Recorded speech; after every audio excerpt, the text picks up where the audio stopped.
You are listening to Leaders and Legends, a podcast produced by Veteran Strategies and featuring conversations with fascinating and impactful men and women who have shaped our world, our communities, and our history.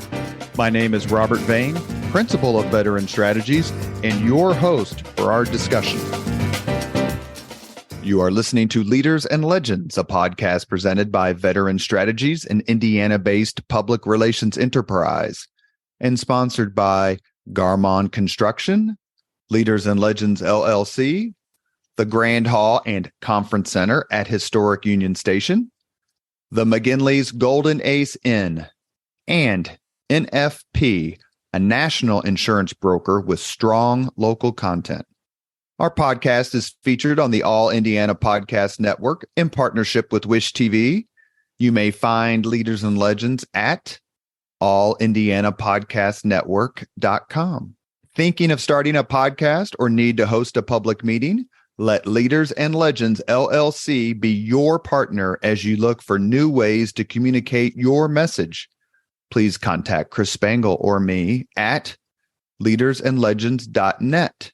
And as always, all our podcast interviews are dedicated to the legacy and generosity of P.E. McAllister. Thank you for joining us on the Leaders and Legends podcast. Our guest today is Representative Jerry Torr, who is probably the most respected member of the Indiana House from a bipartisan nature. Never, ever heard a bad word about Representative Torr. We're very happy to have you on the podcast today. And let me introduce someone who you may know, and that is Jim Shella, Hall of Famer. Good morning. Thank you, sir, for coming on the podcast. Glad to be here. We've been trying to get you for a while, and we're very grateful for you making time. We're losing a true public servant. Jerry's a Republican who represents portions of Carmel and Westfield, and he's announced his retirement from the Indiana House, where he has served since 1996. Torr is a chair of the House Judiciary Committee and vice chair of the House Joint Rules Committee. He is also a member of the House Employment, Labor, and Pensions Committee and the Rules and Legislative Procedures Committee. Jerry twice received the Indiana Chamber of Commerce Government Leader of the Year Award. Only 3 people have received it twice. Mr. Shella, do you know who the other 2 are? I do. Go ahead. Brian Bosman and Dick Lugar. That is correct. Jim, why don't you go ahead? I know you two have known each other for a long time, so I'm just going to sit back and listen. You're retiring at an age that some people consider retirement age. Certainly I do. But in the General Assembly, there are folks there who hang on into their 80s. Why are you giving it up? Well, first of all, let me make clear, I'm not completely retiring. I'm still going to be working. I'm just not running for re-election. I wish I hadn't let him use that word retirement in my news release. You're retiring from the General Assembly. I am retiring from the General Assembly. That's true. When I first got elected, I was very honored. I thought I'd be lucky to serve 2 or 3 terms in the district where I was from, which was in those days very competitive in the primary. I'm pretty happy with what I accomplished while I was there. It's been 28 years. That's a pretty good run. But quite frankly, the campaigning is no fun anymore. Your district was competitive in the primary back in the 90s. Now it's competitive in the general. That's true. And the negative aspect of the campaigning, I've never liked. I've never allowed them to do that for my campaign. They've urged me to do that in 2020 and 2022. And I said, nope, I don't do that. I've always promised I never would, and I'm not going to. But that doesn't keep people from lying about me or stretching the truth about me and painting me to be something I'm not, which has been very frustrating. But it's just no fun to campaign anymore. I'm pretty proud of my record. I don't have anything big on the horizon that I want to accomplish. So it's time to let somebody younger come in and take over. There's a lot of talk in political circles about the changing demographics in Hamilton County, specifically the southern part of Carmel. Does that have anything to do with your decision? In the last redistricting, the southern part, south of 116th Street, that I used to represent, went away in the district, and I got pushed up a little bit into Westfield. And by the way, I didn't ask for that. When we did the redistricting, I told them, look, I'm not going to be here another decade. I'm not going to ask for anything. You draw the district you think is appropriate for the redistricting as a whole, and then I'll make my decision one way or the other based on what it looks like. But yeah, that's a part of what plays into what I said about it's not fun to campaign anymore. It's become negative. Groups that don't like me spend a lot of money against me outside of the opponents' campaigns. The Republican Party has changed a lot. I've got friends who are mainstream Republicans, which is where I would put you, who say that my party has left me. Do you feel like you're a mainstream Republican anymore? I do, yes. And I think the answer to that is for those who think the party's moved too far to the right, the folks who don't just need to stay more involved. And that's exactly right. And work a little harder. I really despise this term RHINO, which stands for Republican Name Only, because that's used mostly by Republicans. Yeah, and I have been called that. And it drives me nuts because those people are assuming that their group alone, people who think like they do, are the sole arbiters of what the party should stand for. And that's not correct in my view. Are you a Trump supporter? I voted for him twice in November, never voted for him in a primary, never will vote for him in a primary. If he's the nominee November next year, I will probably vote for him again. But isn't it fair to say, Jim, excuse me, that the Trumpian influence is not as pronounced in your district as it is in a lot of others? I think I recall that Biden won Carmel and Fishers, or won Carmel, but Trump won Hamilton County. Same thing 4 years before. Yeah, and I'll tell you, 2020, it was interesting going door to door with Trump on the ballot. And I never fudged on what I believed in with anybody that I talked to. But depending on whether we figured out they were an ardent Trump supporter or Trump hater, I would sometimes change the message just slightly. I'd never vary from what I believed, but I would just, emphasize certain things. There's some things you don't have to bring up. Exactly. Yeah. But that part of it's not fun either. And it looks like he's probably going to be on the ballot next November. And it'll be interesting because, he's very popular with some. It's very divisive. He's very popular with some, very hated by others. Yeah. Let's talk a little bit about what you accomplished in the General Assembly, because you have a couple of signature accomplishments, I would say. One of those being the adoption of daylight saving time in Indiana. I could write a whole book about that.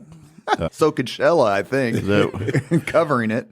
I can tell you, when I got to Indiana, the first legislative session I covered was 1983, and there was a daylight saving time bill in the 1983 General Assembly, carried by Elmer McDonald, a state senator from Fort Wayne. And it went down in the state Senate 49-1. Oh, my gosh. I wasn't aware of that one. So attitudes had to change a little bit. I remember when Senator Lubbers tried a little later, but I didn't remember 83. Yeah. It was considered a joke back then. Yeah. And it was actually Mitch Daniels' campaign promise that you carried through the General Assembly. That was the interesting part, because he did talk about it a little bit during the campaign, but that was not on his legislative agenda in 2005.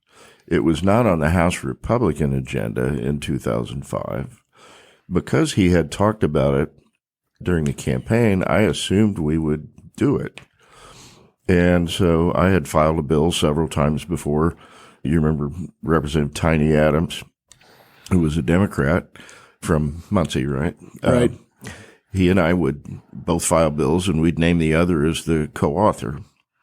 But 2005 was my first term in the majority, or first session in the majority. Yeah, that's right. And so I just assumed we were going to do it. So I kept pressing my friend Randy Bohr he chaired the Commerce Committee. kept pressing him to have a committee meeting, and he kept putting me off. And he was focused on another large bill at the time. But finally convinced him to have a committee hearing. And once we did, he became my biggest advocate in the caucus. Because once he heard the testimony, and people said things like, oh, how hard is it to just remember it's an hour different or whatever, or to remember what time it is. And it wasn't so much us understanding here as people outside the state knowing and understanding. And we had business people come into the committee hearing and told us all kinds of stories about how our failure to change when virtually all the rest of the country and most of the free world changed clocks. Every state except Arizona and Hawaii, right? Yeah, and in Hawaii it doesn't make sense because they're so close to the equator. Mm-hmm. But we heard all these businesses tell us different stories about ways that it interfered with their business, interstate business, that the ordinary person would never have thought about. My brother's an airline pilot, and he was like, you have no idea what confusion and chaos it creates when we didn't switch. Exactly. So after that committee hearing, and by the way, the opponents were the 7 outdoor theater owners and one kind of crazy guy who actually passed out while he was testifying in the Senate committee. You remember that, right? I was there. So then Randy was my big advocate, and he really helped push it. And I can tell you stories about how we finally got the Senate to move it and so forth. And because you recall, my original bill was on the third reading calendar and died during the third reading deadline massacre when the Democrats walked out. So we had to resurrect it in a Senate bill in the second half of the session. And so it was quite a process. And like I say, I could write a whole book about what we went through. And that was 2005. It's now 2023. And I'm entertained by folks on social media when daylight saving time goes away in the fall and they start complaining about how dark it gets in the evening and they blame daylight saving time. Exactly. That drives me nuts too. They forget that we've been that way in the winter for 50 years. Let me ask a quick question, Jim. Was it a harder decision or fight to enact daylight saving time, or was it more difficult to choose between Eastern and Central time? The General Assembly actually didn't have authority over that. The time zone is controlled by the U.S. Department of Transportation. Although your bill made a recommendation, correct? Well, yeah, as a compromise to get the thing passed, I think what it ended up saying was that we urged DOT to come and hold hearings to determine appropriate time zones. Because to me, that wasn't the fight. To me, the issue was we don't change time, everybody else does, and that creates confusion. Yeah. Although Mitch Daniels in his campaign had suggested that he would prefer Central time. He suggested that if I recall right, exactly what he says was maybe that makes more sense. But he wasn't real firm about it one way or the other. But for folks who wanted either Central time or to stay the way we were, that gave them encouragement to support the bill. And some of them felt like they got double crossed. And let me say that Really? Oh yeah, that's true. That's fair. But at least they had their opportunity. I just remember being interviewed by Jim Shella and staffing State Party Chairman Murray Clark to be interviewed by Jim Shella just about daylight saving time and its political implications, because 2006 turned out to be a pretty tough year for Indiana Republicans. We lost the House. We had some victories, but we also lost 3 congressional districts. I was communications director. Do you think the Republicans paid a price for DST? Well, in those elections? I think there were 2. Besides Troy Woodruff? Troy Woodruff and Steve Heim. And Steve ended up voting against it on third reading, but he voted for it in committee. And so in Northwest Indiana, or specifically in his district, they started calling it Heim time. Because the people up there wanted to be tied to Chicago. That's correct. That's got Jennifer Wagner written all over it. Yeah. And let me just defend the farmers a little bit, because you guys, I think, both know I grew up on a farm in Putnam County. the farmers caught a lot of flack that, oh, the cows don't know what time it is to come in to be milked or whatever, and all that nonsense. The real argument that the farmers had was very legitimate. It wasn't compelling enough to stop us from changing, but it was a legitimate argument, and that is that farmers, in addition to farming their land, also are involved in their communities, maybe on the county council or church meetings and the like. School events. Yeah, school events. And when it gets dark later, they don't care what time it is as far as working on the farm, but they cared about what time it was in the community. And when they had to stop working an hour earlier to make it to those community meetings, it was costly to them. And so it was a legitimate argument that they had. Yeah. Any chance that Governor Daniels wasn't going to sign it because it wasn't central? Oh, no. No. In fact, I think he ended up recommended to DOT that the most of the states stay on Eastern. You're listening to the Leaders and Legends podcast. We're talking to Representative Jerry Torr, one of the most beloved members of the General Assembly. We are joined, as we often are, by Jim Shella. Jim, you want to ask Mr. Torr here about his second major accomplishment? The other signature accomplishment, I would call it, is right to work. And tough as daylight saving time was, right to work was maybe 3 times tougher. Well, we certainly had more protesters. Had a lot of protesters. Yeah.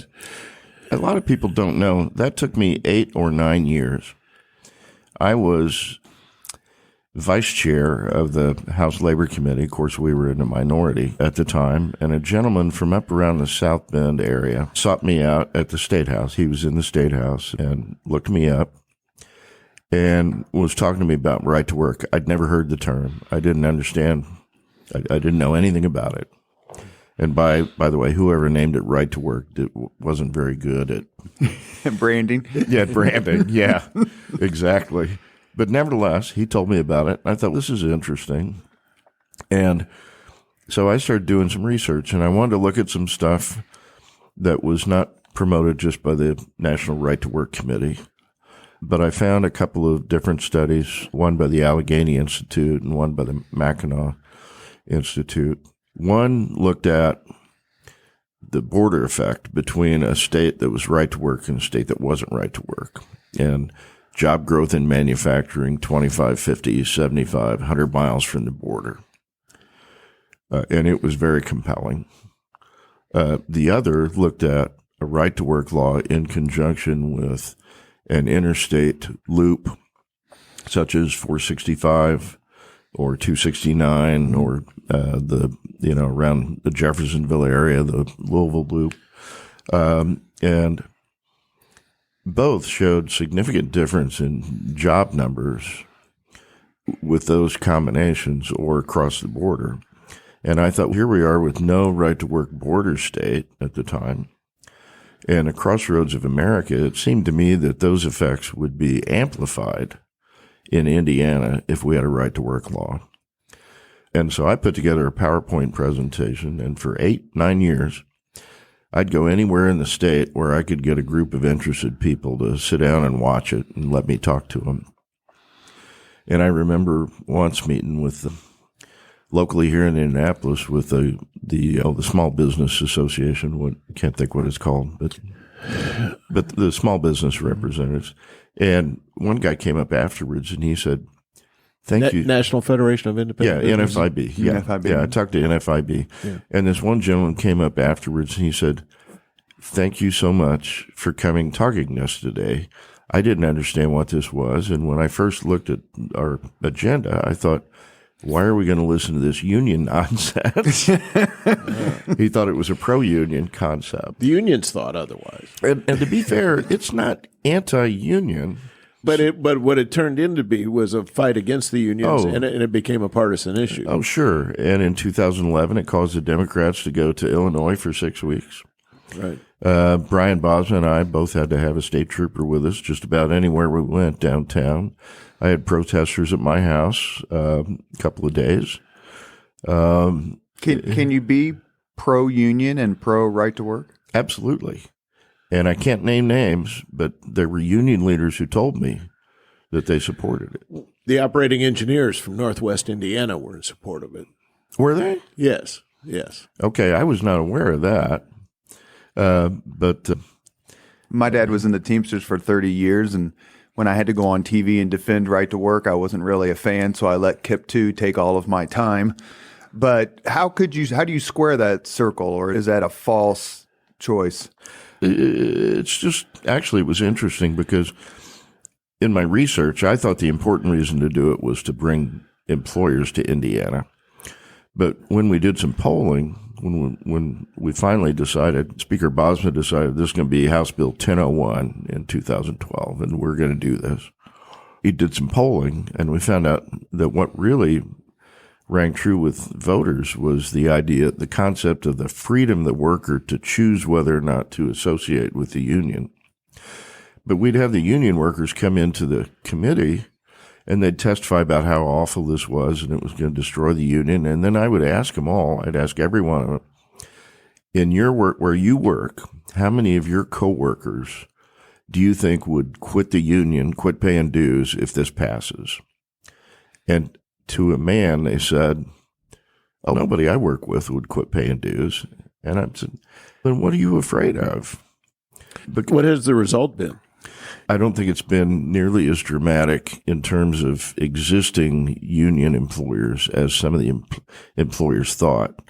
I will tell You're saying the benefits haven't been what you anticipated. Oh no, I'm saying the angst. I'm saying the detriment to the unions isn't what they thought it would have been. Maybe in terms of new employers coming in, but not current. Although I heard one story. What the heck? I'll name names. Lane Bryant was an American company that got bought by Red Cats, a French company. And when Red Cats bought them, they forced a union on the employees. And it caused a lot of consternation in the workplace, apparently, I'm told, from a friend of mine that worked there. Their contract came up between the time Governor Daniels signed the bill on February 1st, because remember, we wanted to get it out of the way before the Super Bowl. So he signed the bill on February 1st, but it was effective, I think, March 15. Between that time, the Red Cats union contract came up for a vote. And they rejected it so that it had to be renegotiated after the right to work law went into effect. Mm.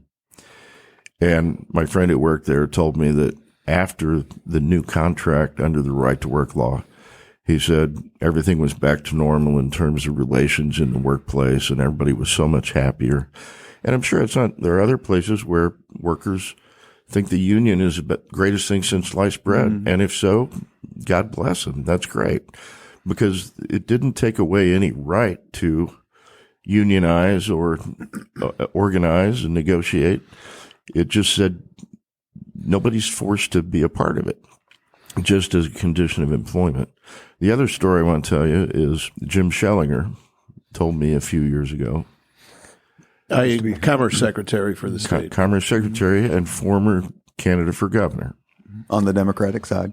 And Jim told me a few years ago, he said, Jerry, when I was running for governor, I was dead set against your right to work bill. He said, now that I'm Secretary of Commerce and my job is to bring employers to Indiana, he said, I can't thank you enough for what you did for the state of Indiana. Although we learned Jim was a little flexible right, prior to that. You are listening to Leaders and Legends, a podcast presented by Veteran Strategies, an Indiana-based public relations enterprise, and sponsored by Garmong Construction, Leaders and Legends LLC, the Grand Hall and Conference Center at Historic Union Station, the McGinley's Golden Ace Inn, and NFP, a national insurance broker with strong local content.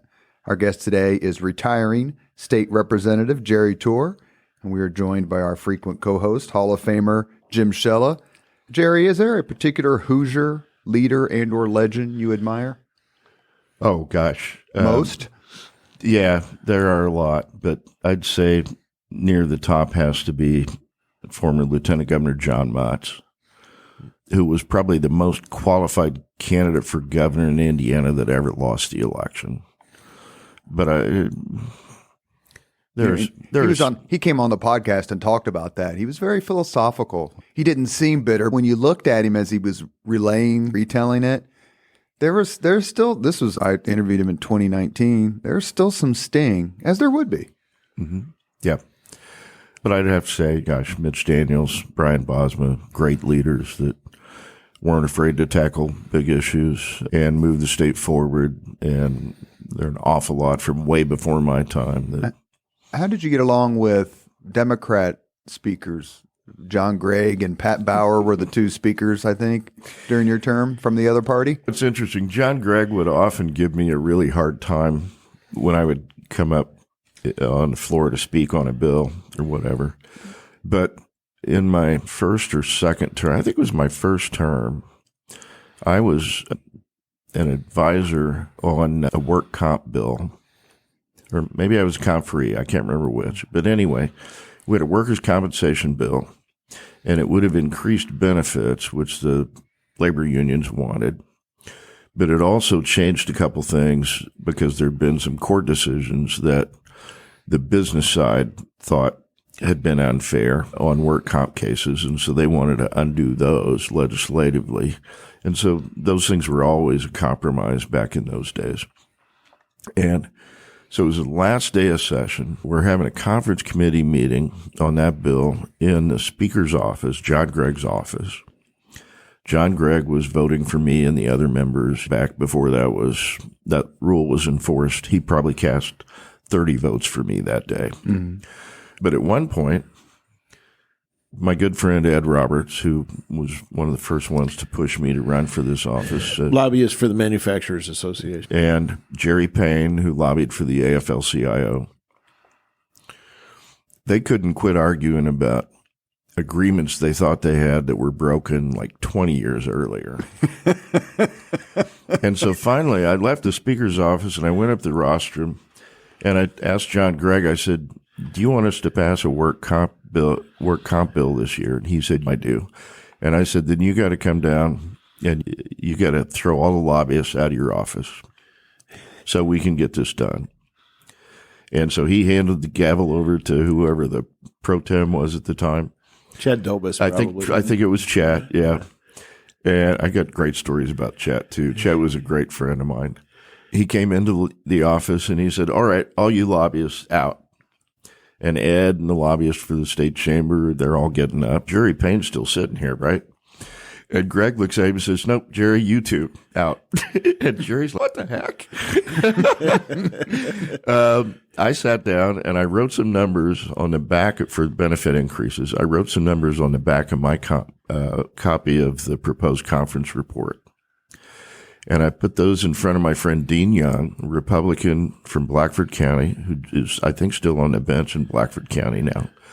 He was a Republican, but he always sided with the labor unions and the trial lawyers on issues where he and I differed.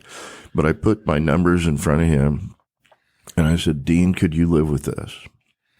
And he took a couple minutes to study it, and he said, yeah, I think so. And I said, then you go sell your union friends on it. And by 5 o'clock that day, we had a conference report signed and passed a work comp bill. After that, John Gregg sent me a really nice handwritten note.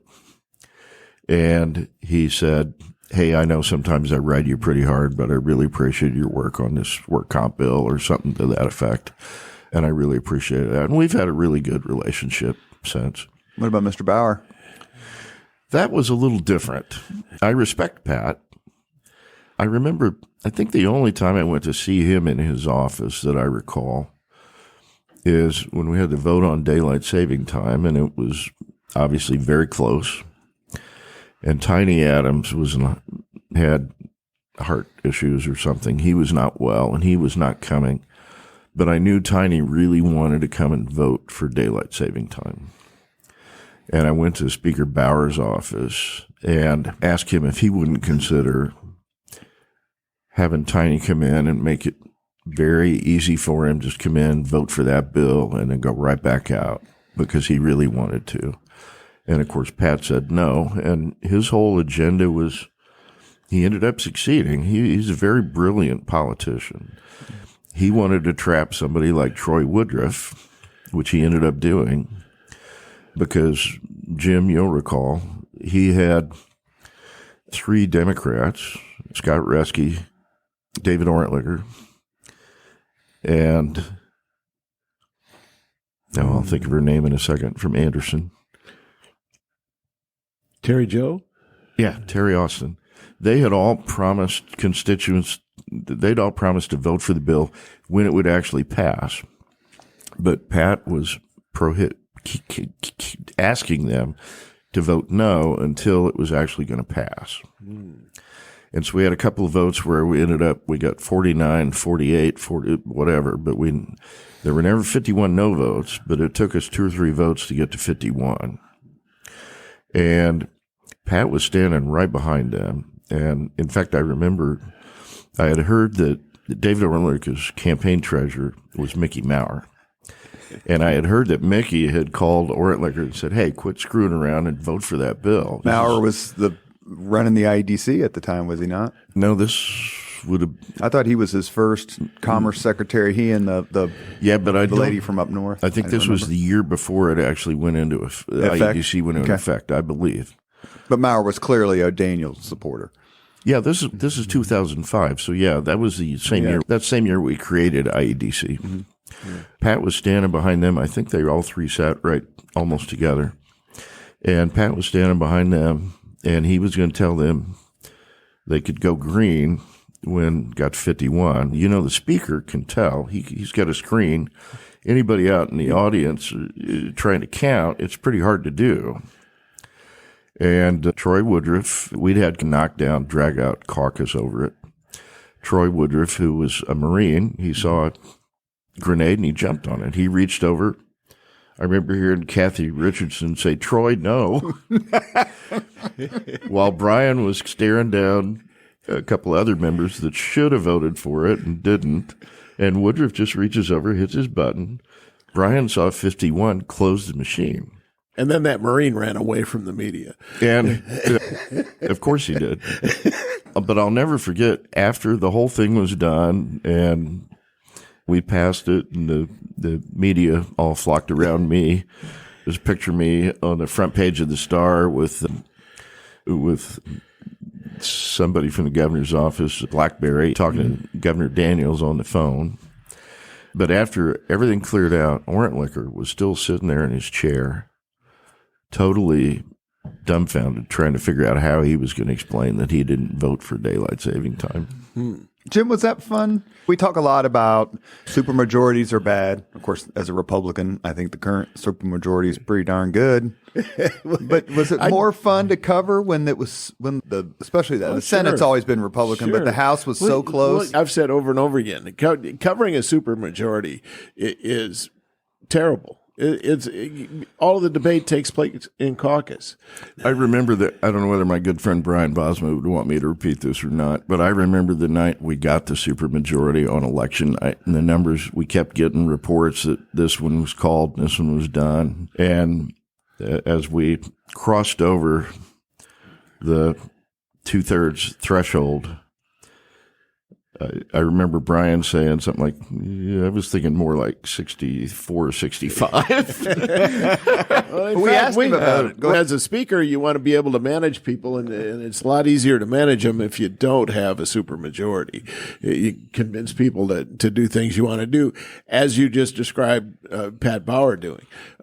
Although I'll say Pat Bauer was generally a brilliant strategist. That move to Illinois works against that record. Oh, it sure did. That really backfired on him. Yeah. Backfired obviously outside, but inside the State House as well? Oh, it was mostly outside. I think most of the Democrats, I know some of them didn't want to go. Some of them thought it was a mistake, but most of them thought it was solidarity. They were really protecting the state from right to work. And then after we took that off the table, they had a whole bunch of other demands too. But I remember Peggy Welsh was one who told me it was horrible going in county fair and whatnot, and constituents would come up and just berate them. Why weren't you there to do your job, whether you agreed or not? And it completely backfired with the public. Yeah. What's your take on the supermajority? Kind of like Bosma indicated, it's you'd rather not. It's nice if you agree with, and I didn't like the close to the 53-47. I first came in the second 50-50, but with John Gregg as Speaker and the Democrats in charge, because of the law that had been passed after the first 50-50. Which the Republicans agreed to because they thought they would win back the governor's office, and that was the linchpin to who controlled the General Assembly, correct? Yeah, and after... Whoops. And I told former Speaker Manweiler, who was the majority or minority leader when I first got elected, I told him, I said, that statute's flawed anyway, because it says that if there are equal numbers of two parties elected to the House, that the speakership and all that will go to the party that elects the governor or secretary of state, whichever is up that term. Yeah. Mm-hmm. And I said, that's really flawed, because there could be equal number of two parties elected with one Green Party and one Libertarian, despite what the mix is between the Democrats and Republicans. And in fact, I intended to fix that before I leave, but I didn't file a bill this year, so I don't know whether I can fix that yet or not. But you can file an amendment. But I could, yeah. But it is a little bit of a flawed statute for some point in the future. Yeah. You're listening to the Leaders and Legends podcast. Our co-host is Jim Shella, and our guest is Jerry Torr. Jim, I ask you a question, sir. Sure. Your sources at the State House were unparalleled, and that only comes from relationships. Is it difficult to keep, and obviously you did it, but is it difficult to keep the necessary sort of professional distance with someone like a Jerry Torr, who's so honest, so forthcoming, so engaging, so respected? I would say that Jerry probably wasn't as forthcoming when I was asking him about pending lit. It's all about relationships. I always said it was my job to get to know as many people as I could, as well as I could. And people would ask me, and you develop friendships, and people would ask me, how can you do something that's going to put a friend in a bad light or criticize a friend? Actually, I think if you're professionals and you understand what's going on there, it's maybe easier to criticize a friend as long as you're on the mark. And if you're not on the mark, a friend should be willing to come back at you. So there's a lot of give and take there. People have encouraged me to do some college teaching, and I don't know that you can teach a lot of this stuff. More difficult with a supermajority? Probably. I found people, once they got a supermajority, people didn't talk to reporters near as much.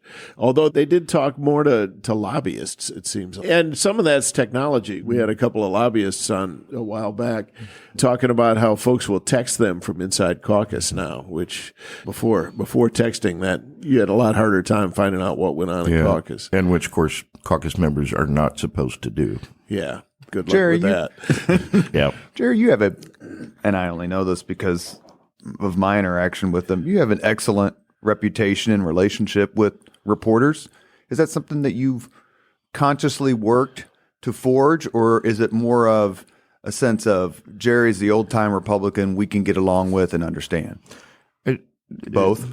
I think I think a lot of what Jim said was really right on the mark. It's a matter of trust. It's a matter of, there's some reporters that I won't respond to because, it took me a while, and I know this frustrates the reporters, but I finally learned you have to stick with your point no matter what the question is, because you do a 10-minute interview and maybe, if you're lucky, 30 seconds of it ends up on the air on the nightly news. And it's always the thing that you wish you hadn't said after, or that you didn't put it quite the way you should have or whatever. That's not true, is it, Jim? Yeah, he says you didn't put it quite the way you should have. Often it's you told the truth. Now, there's that, too. That's different.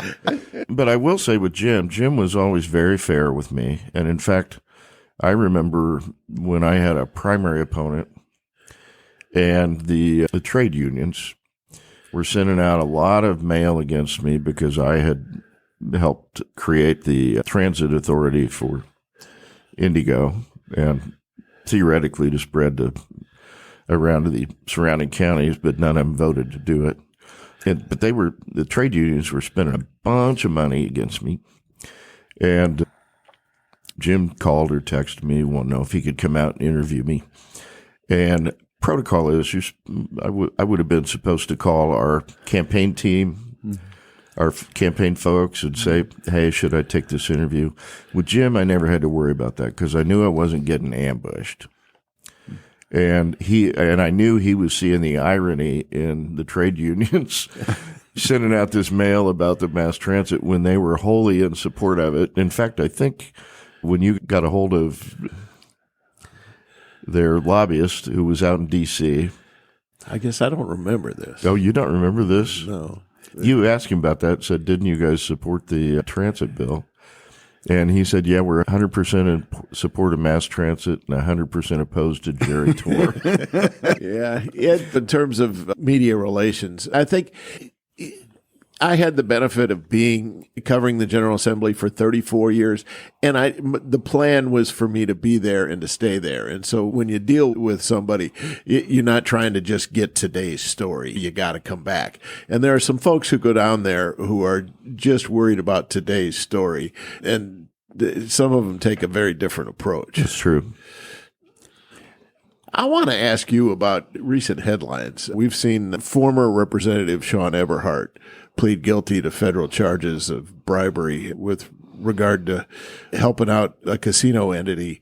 How much of a stain does that put on the General Assembly, or is it just on individuals?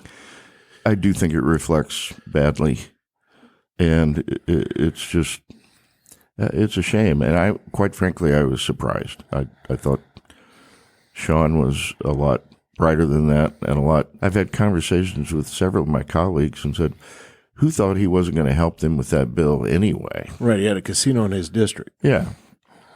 But yeah, it does put a stain on all of us and the institution, and it's a shame from that standpoint. Do you worry that there will be more of that sort of thing? More of that sort of thing in the future? Or in terms of indictments or convictions? Oh, from that particular? Yes. I think there has to be some, because it was labeled a conspiracy, and clearly he's cooperating with the government. But somebody had to be on the other end of the phone making the offer. I guess I'm asking about other members of the General Assembly. I wouldn't think so. And full disclosure, I got some flack because the company I work for did my longtime friend John Keeler, who I'd done some work for in his family real estate and so forth. He came to me to do the title work on the new casino in Gary. Leaders and Legends podcast thinks that John Keeler's a good man. He's a great man. Patriot. He is. And I was really surprised he got caught up in what he was charged with. But he brought that to me, and I thought, we've done business together. We've been friends since 1995 or before, and didn't think anything about it. And as soon as I realized they were going to be seeking legislation to move that license, I didn't realize the legislature had to do that because they were already working on buying land and so forth. But as soon as I realized, and this was before the session started, I called my CEO into my office and I said, hey, I found out this casino deal that they need some legislation this year. And so I don't want any of that, any of the company's profit on that to go into my commission structure, because I just felt like that was the right thing to do. Is there an argument for a full-time legislature where you get paid X amount of money and you don't have outside income? Maybe there's an argument for it, but I don't think it's a very good argument. We certainly don't want to be full-time as in session all year. I think one of the great things about our part-time General Assembly is that we have members who have all kinds of different backgrounds. We have not so many anymore, but members who practice law. We've had members that have been educators and work in different kinds of businesses. And it's helpful to have those people in the room to explain how this really affects that particular. I mean, we have lobbyists that have that job too, but I think it's helpful for us to go out and experience life like everybody else does. would be very reluctant to suggest a full-time legislature. You want to take the next minute and defend lobbyists? Yeah, every now and then I hear people talk about sometimes, we ought to outlaw that, or we ought to take him out and shoot him. And I'm like, okay, are you talking about Bob Kraft, who lobbied for years for the interest of farmers? Are you talking about Kim Dodson, who lobbies for Arc of Indiana children with disabilities? And she's amazing. Yeah. And but the lobbyist thing is all everybody's at the steakhouse with their cigars, passing that sort of thing, that perception. But it's only if you get and Jim, you can answer this question too about outlawing. There are a bunch of steakhouses downtown that do pretty good business when the General Assembly's in session. I'll say that. Yep, that's true. And are there a lot of lobbyists who do damn good work? It's not all on behalf of the mega company that's not even located here. I'm not registered to lobby, so I can. Yeah, as I've said on a previous podcast, your average Hoosier has probably half a dozen lobbyists on there working for them. That's the point I was just about to make. There's no doubt. When I have a conversation with a constituent, I'll ask him, "You're concerned about this? Are you a member of AARP? You do this?" And I'll come up with about 5 or 6 different lobbyists that represent them in the State House. You're exactly right. Yeah, Jim, ask a couple more, and then we'll get to the 5 questions. You're a gun guy, right? I would say that's a fair assessment. Are our gun laws out of whack? No, I don't think so. Permitless carry is a good idea? Permitless carry is following the Constitution of the state and the United States. There are still prohibited possessors. And I think, quite frankly, I know that some in the media want to, and some of the gun control folks, advocates, want to say that the increased gun crime we've seen, that started in 2020, had nothing to do with permitless carry. And every time I see somebody try to tie a gun crime to permitless carry, it's somebody who's under 18 or somebody who was a prohibited possessor because of prior felonies or whatever. The current gun laws need to be enforced. The current gun laws are fine. They're not well enforced. And in fact, we'll go back to the FedEx shooting, where Ryan Mears tried to twist it around and say our red flag law wasn't adequate. He just didn't take a swing with the bat. There's a very good chance, I know it's speculation, but there's a very good chance that guy would not have been able to buy those firearms if Ryan Mears had followed the red flag law. But are there too many guns? Is access to guns too easy? No, not at all. To buy a gun from a licensed dealer, you have to pass a federal background check. That's not true in private sales. If I wanted to sell you one, if I sold one, being a responsible gun owner, if I sold one to somebody I didn't know well, I would go to a dealership and licensed dealer and pay $25 for the background check. And the way that works is the gun actually gets transferred to the dealer, and then the dealer sells it to the individual. I sold a rifle to a friend of mine because we shot together, we worked together. He liked it a lot more than I did. And so I sold it to him. I knew he had passed a federal background check just a few weeks before because he bought a new shotgun. And I worked with him. I knew he wasn't a felon, hadn't committed a felony since he passed the background check. So what would have been the purpose of me having to get a background check on that sale? Or when my dad gave me possession of an over-under 12-gauge shotgun that he bought when my twin brother and I started hunting as young teenagers. And you can say there ought to be a background check on every sale.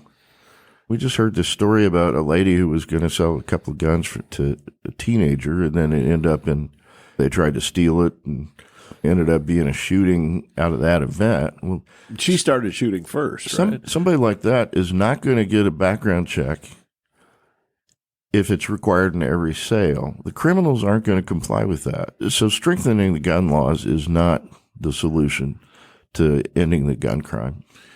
Okay, you got one more session left, 2024. It's a short session, a non-budget year. Is there anything you hope to accomplish before you leave? Yeah, a couple things. I passed a bill out of the House last year to prohibit local governments from entering into project labor agreements on public projects that basically limits those who can bid on the project to union contractors. I think that's unfair to the non-union contractors, and it's unfair to the taxpayers because they end up generally paying a premium under that scenario. It stalled in the Senate on a tie vote in the committee. We've got a new member on the committee now, as I understand it. I'd like to see that pass. I've got a couple of tort reform issues that I'd like to see moved, but I don't know what the prospect is in that. Final question. You got Jim Brainerd leaving office after 28 years in Carmel as mayor, new mayor coming in. What's the prospects for Carmel's future? Oh, I think Carmel will continue in pretty much the same path. It's interesting because Mayor Brainerd had a great vision. He's built a beautiful city. Not everybody that used to live in Carmel and still do love it, but most people do. Some, like the small bedroom community that we used to be and didn't want it to change, but he's built a beautiful city, but that's also a big part of what's changed it to more purple and made elections there more difficult for Republicans. Sue Finkham, though, is pretty awesome. She is, yeah. Oh, she'll be a great mayor. Looking back on your votes, if you could take a mulligan on any of them, do you think I voted X, maybe I should have voted 1 over X? Oh, yeah, sure. I can't think of one right off the top of my head, but there are always bills that we pass and then later we realize there was some unintended consequence or, gosh, if I'd thought ahead of time, I would have come up with a couple. I am pretty proud of, there were several times, especially when we were in the minority, where I was the only no vote. And in fact, I was the only no vote in the entire General Assembly on a bill that Governor Daniels vetoed, and then we sustained the veto. Which vote? Which bill? Oh, it's not worth talking about. It had to do with... What you're saying is you read the bills. Yes. It's not sugar cream pie. It's not tenderloin, so it's not... Oh, that's another thing I'd like to get accomplished this year is to make sure people understand Indiana does not have a state pie. You're very active on social media, so I think you can get your message across. I don't know why that bugs me so much, but I think it was just because that pie day in the State House. It was a graduate program at Ball State University that took this on as a project to try to push for a state pie, and they brought pies to the State House, and they wanted it to be sugar cream, and they got some sort of resolution passed, but it was not an official pie resolution. I thought it was all about Wicks. But I think they were tied. They were tied to Wicks. So the original. This was 2009. So the original resolution that the Senate passed urged the General Assembly to name sugar cream pie as a state pie. We don't have a state pie unless it actually ends up in Article 1. Title 1, Article 2 of the Constitution. Don't you figure the way to fix this? The statute. If you just make pumpkin pie the official pie, that'll solve this. Yeah, or black raspberry, or I'm not sure we need one. And I don't know why it bugs me so much, except that Pie Day was so annoying. And Did you cover Pie Day, Jim? I did. And here's my take on sugar cream pie. It needs some eggs. Yeah, and then make custard pie. Exactly. Didn't we just make Long's Donuts the official sweet? But it bugged us in the House, Republicans and Democrats both, because that's when the recession was hitting us, and we're all like, why are we talking about a stupid state pie? One last question before we get to the 5 questions. I was told something I need you to verify, Representative Torr. I was told something earlier this week, and I promised I would get you to comment. I was told earlier this week that the wonderful and marvelous Katie Carlson is your favorite Democrat. True or false? That's probably true. I've got several good friends, but yeah, Katie Carlson's a friend of mine. She gets the gold medal? Yeah. We've reached the point in the Leaders and Legends podcast where we ask the same 5 questions of all of our guests. Jim, do you want to ask them? Sure. There's the list underneath my notes. I think You don't have them memorized? I think I do. The first one is, what was your first job? Off the farm where I didn't get paid. My first job was at Taylor Graphics in Greencastle, Indiana, where I first started doing the mail, and then the guy who did the photo processing was going to Europe for a month, so I spent most of the summer covering for him and doing photo processings for photo charms. A technology that no longer exists. That's correct. Yeah. It still exists, but it's been superseded. Jim, I'm going to have an appendix to the second question, but you go ahead first. What was your first concert? Loggins and Messina excluding band concerts at high school and so forth, junior high, Loggins and Messina at the State Fair. I was there at the Palladium where the Carmel Symphony played your composition. Tell us a little bit about and I listened, actually, to get in the mood for this podcast, I listened to Rhapsody in Blue. And tell us a little bit about your love of classical music.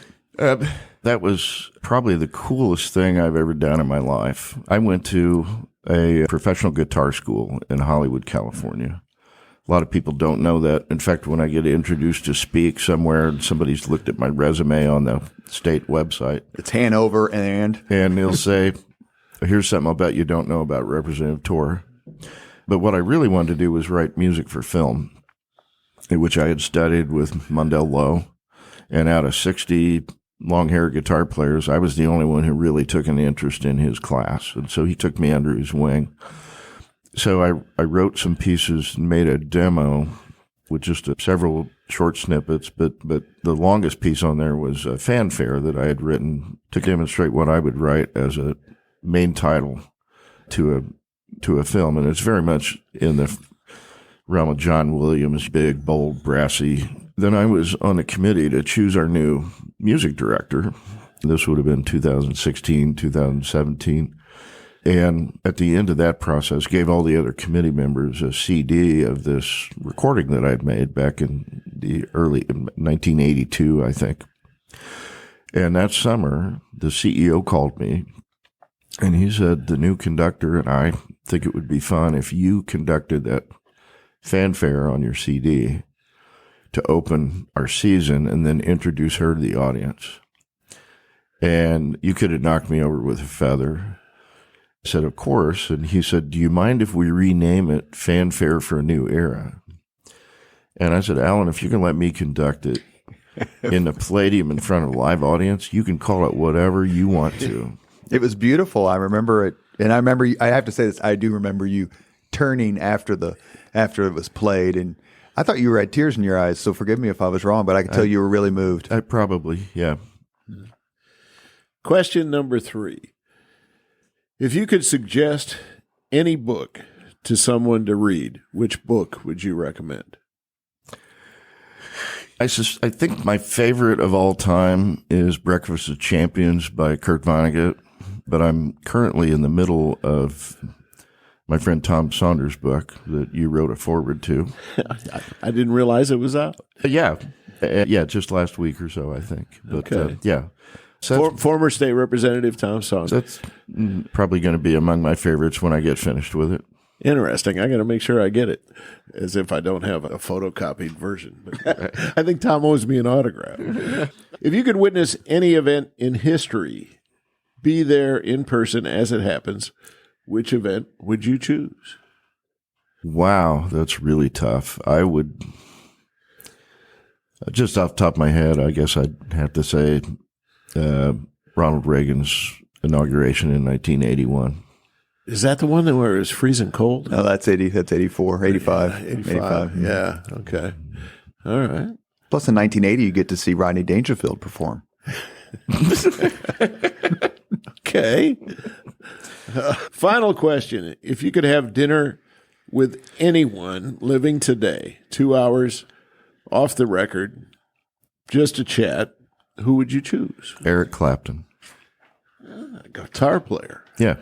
Yeah. Do you have a favorite movie theme? A favorite movie theme? Yeah, mine's Psycho. Jim, do you have one? Oh gosh. Instrumental, obviously not.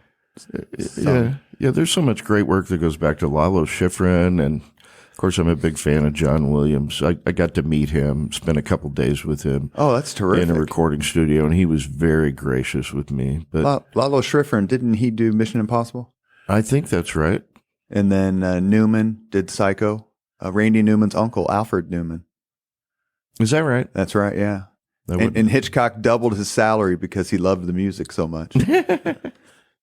Jim, you want to say goodbye to handsome Jerry Torr? Jerry, thanks for your time. Great, you bet. Great Thanks, discussion. Thanks for having me. It's been a lot of fun.